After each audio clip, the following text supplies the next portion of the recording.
Gling ngletak cit cerewet la kono men karya omong kene iki sing tumandang ngrek ngrekoso wadah nggih nggawa tumbak nggawa tumbak oke asu anoman kok kowe iya dasar para nyata kowe iki aja gleleng aja gembelos sisirahmu iso ngalahke Kartomarma sur tayu karo Kartodendra totok amuk kabeh do masuk rumah sakit neng iki Senopati Ngestina Raden Harya Cidraksi ora kelakon mama mati dening aku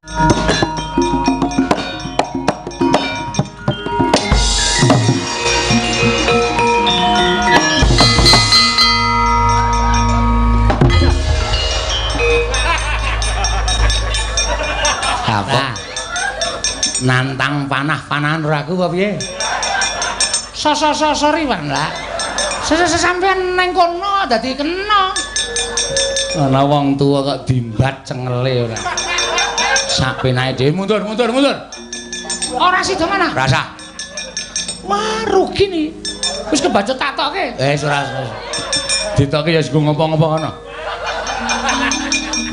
kula niku nek wis ngetoke kudu entuk mangsa iya sesuk tak goleki aja kuwatir Nur wah anoman gilelek ngelemuk prajurit Kulawa pilang-pilang rasaku kan banget Kurawa ora gelem bali saka kutha Runggu babati gamanmu piye babati gamanmu apa jila-blata jablata imbang Kyai Pojowojo nek liyane to cepeleke lha apa iki lah dedul Mogati dedengkote Pala Kulawa ayo Durma Gati arep ngopo jebul jajamu dibano on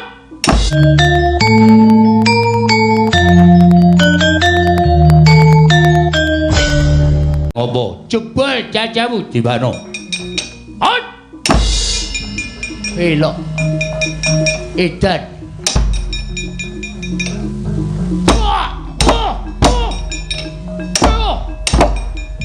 edan munyuk ceko apa iki ya cep gak apa-apa babam kedepe ora pecah yo nggo gaman enteni kene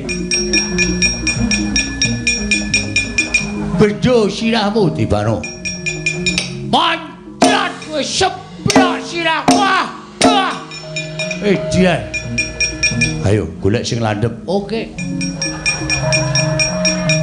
glaji sirahmu dibano awas kowe ojel edan gak tedas tutuk cecok ayo dibano usaka kok aneh-aneh ya besak kecekele gile-gile bangunan e jal kowe seblak kowe ayo wis entek golek liyane tapuk sandal ae dibano sanane ojel ora apa-apa ayo Wan ono barat aku balesen aku icin wilang bebalang dengan jauh kalah karo kowe aku pekilan pati Durma Gati nek kali kalah karo kowe aku wilang bebalang tenan ayo kowe apa aku sing bakal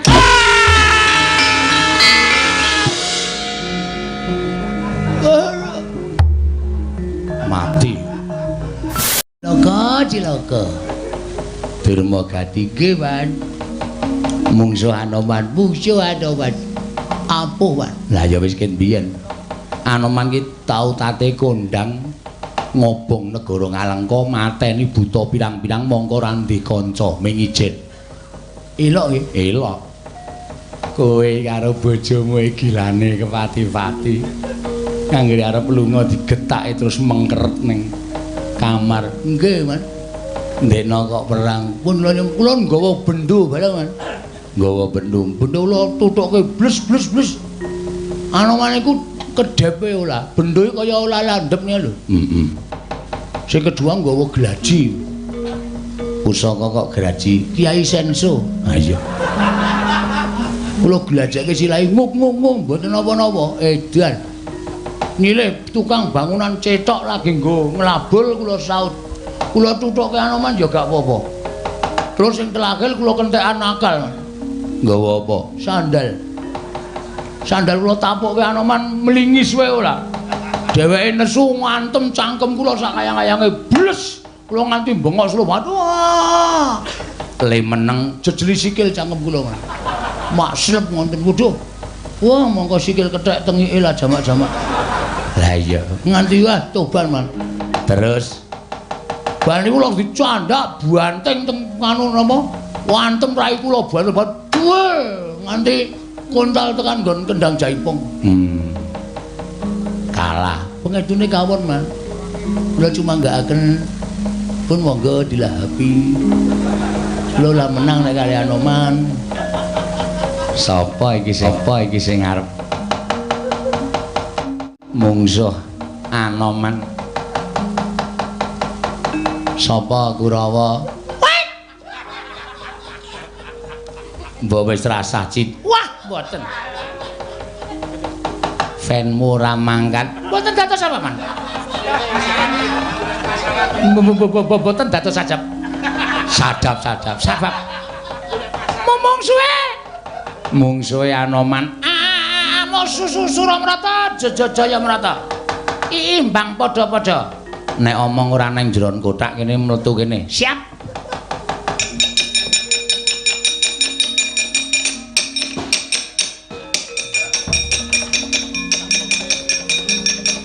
Mungsuhan Anoman. Munyo. Heeh. Edian. Sing pun maju sinten mawon? Kartomarma kalah. Surtayu kalah. Kartodendra kalah. Durmagati saiki mlebu UGD. Durmagati? Heeh. Cici. Citraksi. Tutu. Cici. Cilok. Tutu. Cici. Cinta. Tutu. Tatu niku lho, Cidera kan. Si Durmagati Cidera. Papa Panu tuh. Papa. Pasok. Wes. Oh. Papa. Pacar. Tutu. Apa sing nganti ndadak minta pertolongan? Parah. Mlebu gede kok. Mungsuh Anoman mongko Anoman ki gembong mangliawan. Tau tate dadi senopatining Prabu Rama Wijaya. Ayo, maju ora? Nenek nganti Citraksi ora maju niku wi. Wiron. Dudu. Wi. Wiyarti. Dudu. Omahe ana. Wi. Seseng isen niku lho, Wirang. Wirang bebarang. Anoman. Kok aja girang gemuyu. Wis iso ngundurke Kartomarma Susurtayu karo Kartodendra. Iki Raden Harya Citraksi. Iya Raden Harya Citraksi. Tutu. Sapa? Cidera. Lho. Citraksi. Kau kelakon mama. Mateng. Mati dereng aku cuk cecang. Tata cangking. Sirahmu legane ati kok. Piye. Cicit. Kok ming sedhela. Ora kaya lemu sumbar.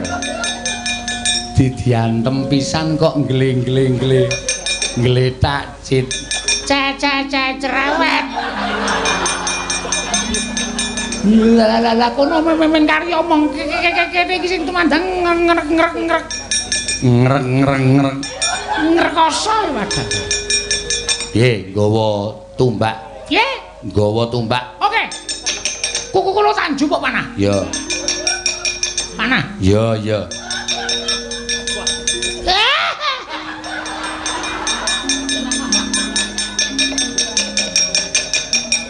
Nah, ngono kuwi.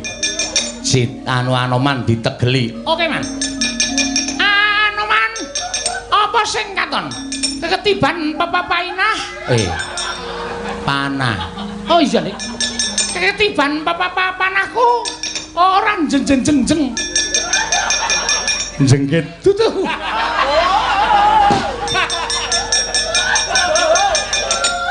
Tutu jengkit. Lah apa? Nggetani lho, Man. Jengkelang. Jengkelang kuadamu.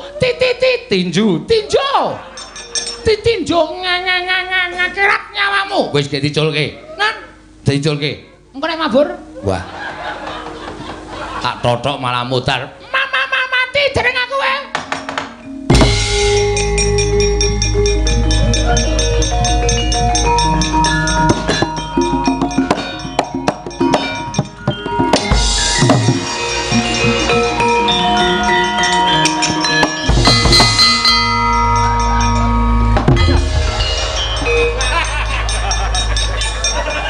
Apa ora?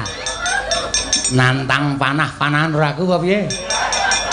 Sorry, Wan lah. Sampeyan ning kono dadi kena. Ana wong tuwa kok dimbat cengele ora. Sak penake dhewe mundur. Ora sida mana? Rasa. Wah, rugi nih. Wis kebacut tatoke. Ora. Ditoke ya sing ngopo-ngopo ngono. Kula niku nek ngetoke kudu entuk mangsa. Ya sesuk tak goleke. Aja kuwatir. Nur. Maju ora le? Nur, maju ora? Wong suwe Anoman mang minggir lho trajange dhewe ya apa. Citraksi dasar keporone apa? Asu Anoman. Anoman. Kowe. Iya, dasar para nyata. Kowe iki aja nggel leleng. Aja gembelo sisirahmu. Iso ngalahke Kartomarma sur tayu karo Kartodendra totok amuk kabeh do masuk rumah sakit. Neng iki Senopati Ngestina Raden Harya Cindra. Citraksi. Ora kelakon mama mati dening aku derajat apa kowe?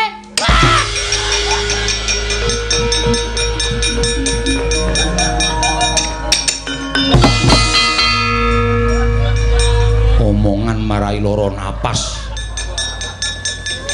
Sampluk pisan jengkelang Wanda. Ora sembutu alole omong. Ayo tangi yo. Ladenono Anoman.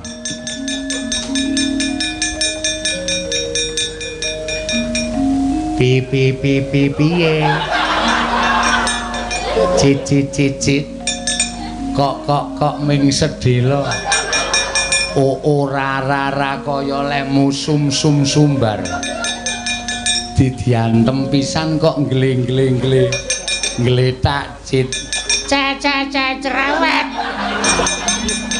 Lah kono men kari omong kene iki sing tumandang ngrek. Ngrekoso wadah. Piye nggawa tumbak? Piye? Nggawa tumbak. Oke. Kuku kula tanju kok panah. Ya. Panah. Ya.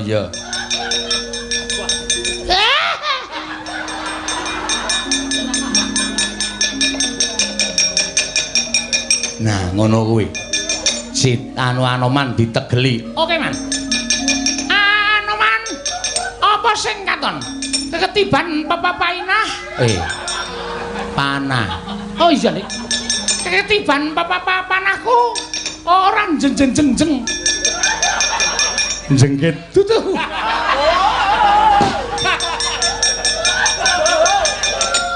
Tutu jengkit.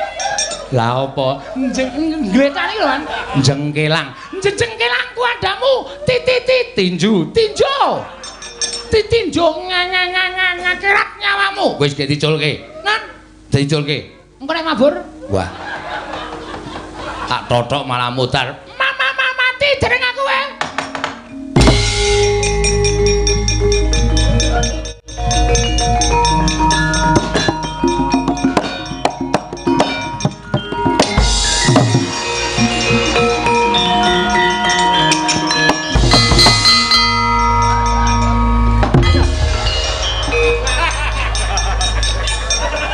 Apa ora?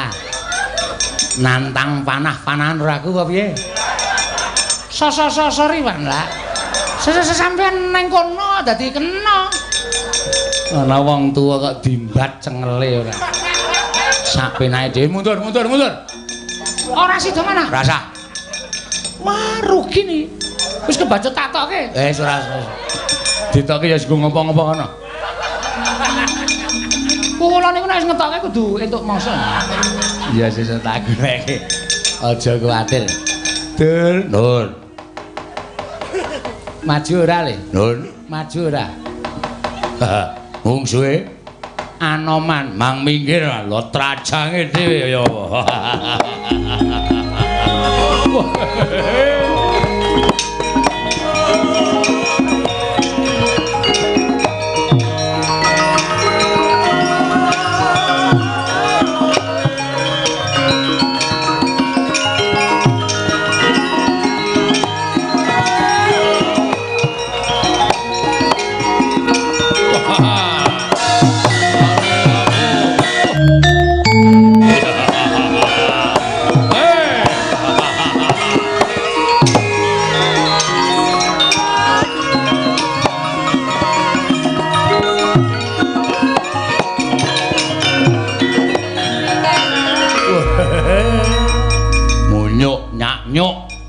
Monyet dia nyat-nyat.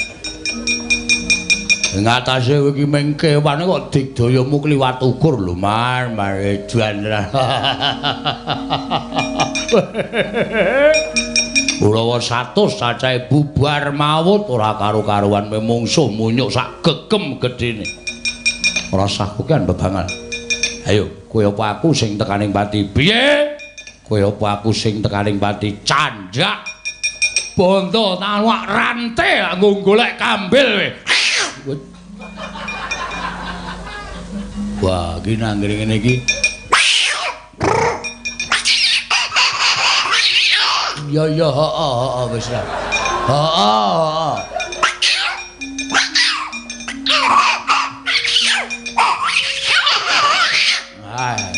Anggere kowe mbeker prindang-prinding. Wah, anggere meringis terus cuar ngono kuwi. Wah, githokku iso mengkorok.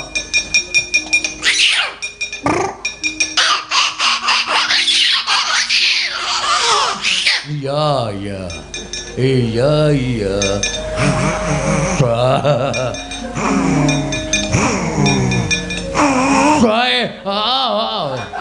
Waduh.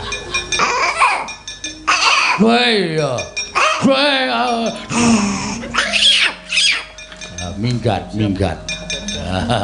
Waduh, teratapanan medeni tenan. Meringas-meringis gek sunge dawane ra jamak-jamak. Ngopo? Sopo? Aku wae. Aku piye? Wes esuk mau. Oh, ngono ta? Oh. Aku ya suwe-suwe ngerti basa kewan suwe-suwe. Waduh, untukku kedaduk mit.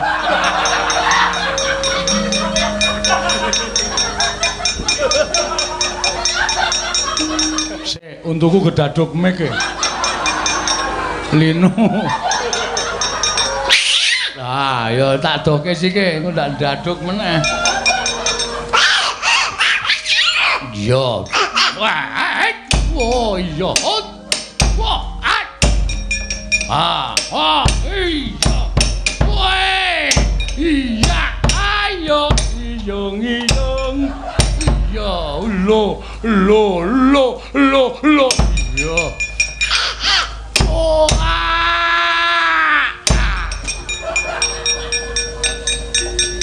iya. Piye, Dur? Ngaso. Ngaso perang niku ngangge ngaso barang. Perang kok terus-terusan ambyar. Oh nganggo ngaso, dengok-dengok. Kebet-kebet. Nyumet udut. Ayo. Pun, rampung le ngaso, maju meneh, siap. Pak Dombani le aja nganti kalah. Mboten ajeng kalah, mungsuh munyo kalah isin. Yo, yo, hai. Wait.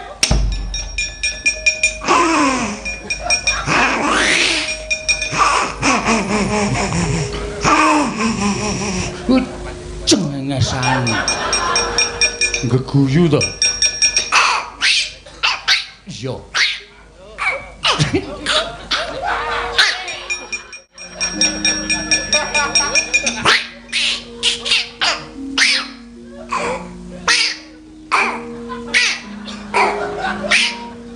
Telateni wae.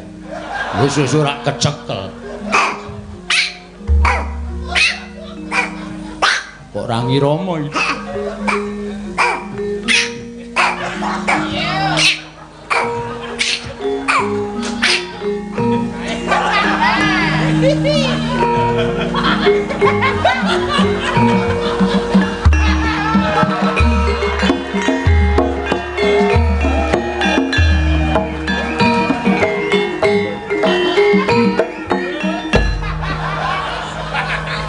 Sampeyan niku wong tuwa napa bocah?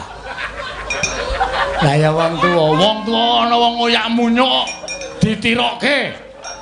Mirang-mirangke aku. Kowe tak omongi ya Dur, munyuke wis minggat ket mau. Kowe isih hinclak-hinclik. Gale kae. Ki bangsa ku angel men to isi. Cekel kok ya.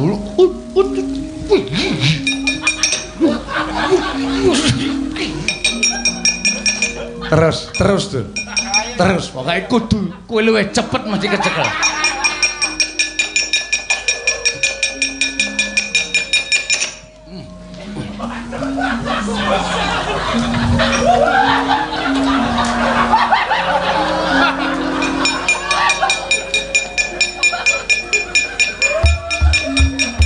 Koko bako. Kowe iki ngapa? Anak maneh wis minggat kok. Begijikan. Kene tak suwuk. Mundak Kang Supan.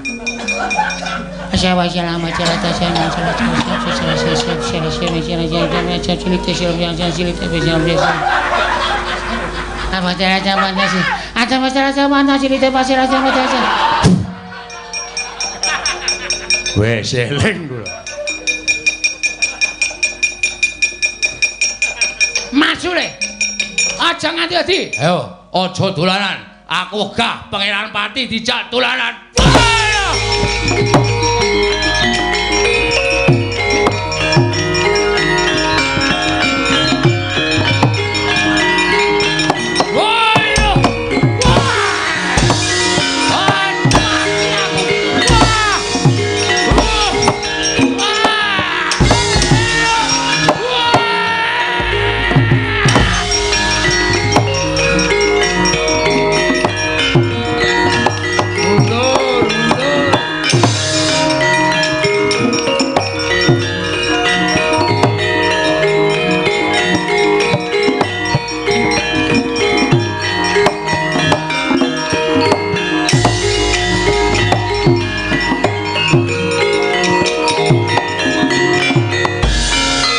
Karno mawingis-wingis katon ning landheping Trisula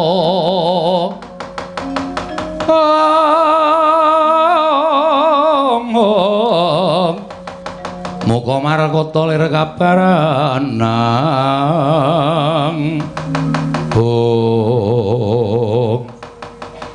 Paman Arya wonten dawuh pripun ngabar peperangan Sampeyan kok ngendelke Kurawa to, nggih. Mongko mungsuhe Kurawa niku Anoman. Anoman niku pendhita Debya Surasekti kalintang jayaning perang inggih. Mang wis padake nggih dipun tingali. Kurawa bubar mawut tanpa saged kinukup. Mergi Anoman ngamuk punggung Suratamtaha Nirbaya Nirwikara. Wela jagat Dewa Bathara. Lajeng kados pundi? Nggih, sakmenika namung gumantung kan panjenengan. Lho, kalian kula pripun? Sampeyan wis saguh ketemu karo Kesawa Sidi. Mongko Anoman dadi pepalang sampeyan nggone bakal ketemu kalih Kesawa Sidi. Inggih. Ngeten mawon. Anoman ditegeli. Anoman ditegeli pripun? Sampeyan manggunake pusaka kadewatan Kyai Kunto. Paman, wonten dawuh.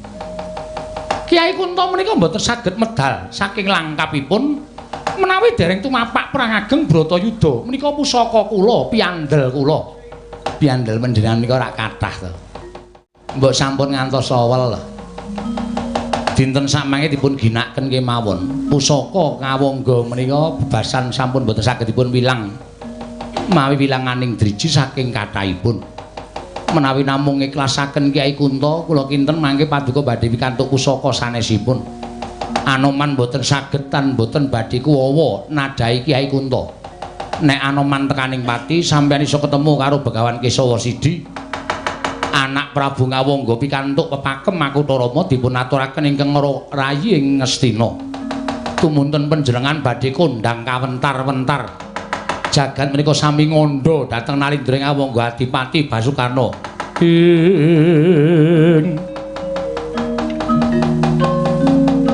Karna mawingis-wingis katon lir landheping Trisula. Paman Arya wonten dawuh. Nanging ngaten badhe kula tamani Kyai Kunto. Nggih, larak ngaten. Sampeyan boten sami geringa-ringa. Anoman kenging Kyai Kunto sak Kesawa Sidine nek perlu. Anoman mati Kesawa Sidi tekaning pati pepakem Makutha Rama badhe dados gadhuhanipun Nata Ngawangga menika langkung prayogi. Latus minggah. Oh nggih, ngestaken dawuh nggih.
Malumbat sampun prapteng witing naga sari mulat mangandhap katingal panudya yukura aking ika-ika kaeksi mastu nama sidam sekaring bawuna langgeng. Lah kok dadi kaya ngono Narpati Ngawangga nglepasake Kyai Kunto. Mongko bareng tak sawang playune Kyai Kunto ngener ning dadaning Anoman lan uga ngener marang pertapan Kutharunggu. Yen to nganti kateman Kyai Kunto tiba ning Kutharunggu apa ora kobar pertapaning Kutharunggu. Sak pepundhenku Sang Begawan Kesawa Sidi. Narpati Basukarna. Kowe wong gampang dibombong karo Patih Sengguni. Nganti kowe nglepasake Kyai Kunto ingkang durung titiwakyane mangsa kala lan durung wancine. Aja nglakon dosa tak saut Kyai Kunto, mbuh dadine kowe Narpati Ngawangga.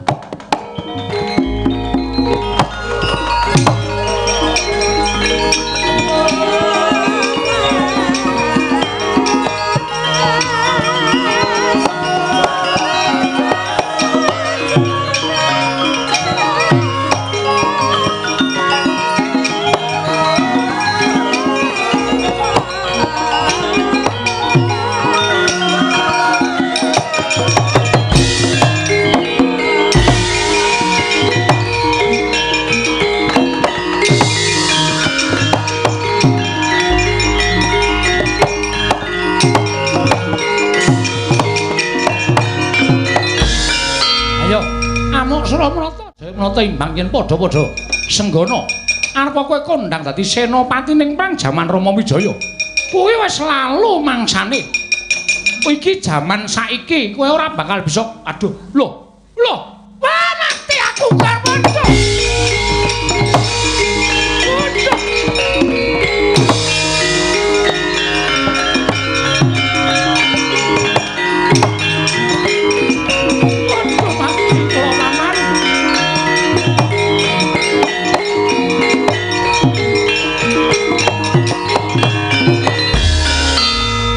Kenging menapa nggih kok jelih-jelih bengok-bengok kados lare alit. Kula wau nek mboten gugu karo pangandika sampeyan mesti kemawon mboten wonten menika lalampanipun. Ngantos kula menika ndahar aturipun Maman Sengkuni kula kira ngedalaken Kyai Kunta. Kyai Kunta kula uncalaken ngener dadanipun Anoman miwah pertapan Kutha Runggu. Nanging mugi antados ing ngawuningan Paman. Kyai Kunta mboten kok kenging dadanipun Anoman ing disaut karo Senggana digawa mlayu. Munggah wonten ing Dirgantara Paman mati kula Paman kula kecalan pusaka. Kula ora iso urip Paman mati tenan niku.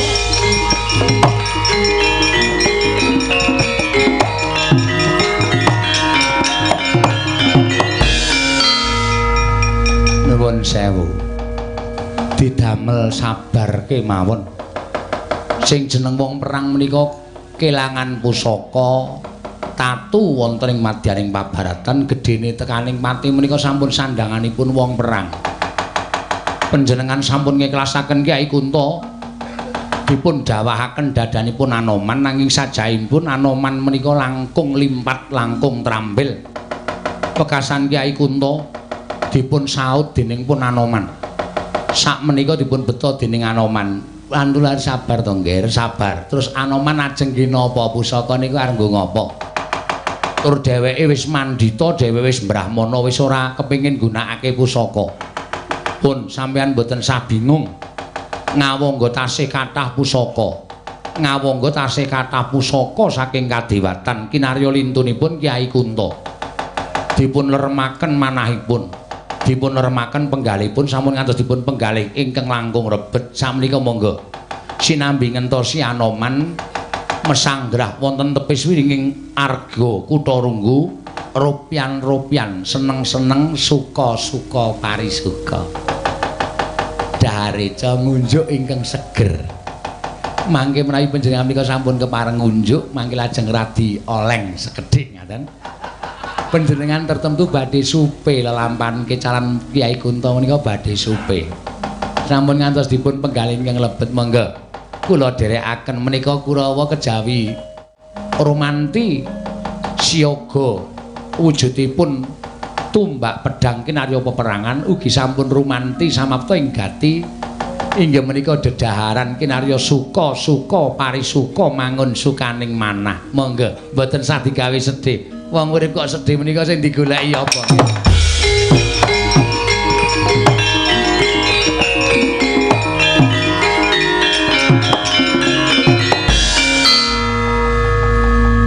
Pancen wong gerang menclah-mencleh ucape niku sampean. Niki wau kula ngetokke Kyai Kunta niku nek mboten gugu karo atur sampean pangelamun kula nglepaske Kyai Kunta. Sampean mau ngandhake nek kula ngetokke Kyai Kunta iso dadi sranapatine Anoman lan leburing Kesawa Sidi, kula pikantuk wujuding pepakem Makutha Rama. Ning bareng sakniki Kyai Kunta ilang, sampean ora nglipur atine Basukarna, malah aku tok jak ropyan-ropyan seneng-seneng diajak ngombe, diajak dahar. Mati nek bosok kuwi ya ngono kuwi. Sampeyan iku nun sewu wong tuwa ning kula pikir niki sampeyan iku bayi. Napane? Ora ngerti to Narpati Basukarna kuwi lagi sedih mergo kelangan pusaka. Nek ajeng seneng-seneng masang seneng. Nek ajeng mangan enak, ngombe seger, mangan enak, ngombe sing seger. Ora butuh sampun karo sampean. Nuwun sewu, menjenengan ajeng tindak pundi nggih? Ajeng tindak pundi? Niku dudu perkara sampean.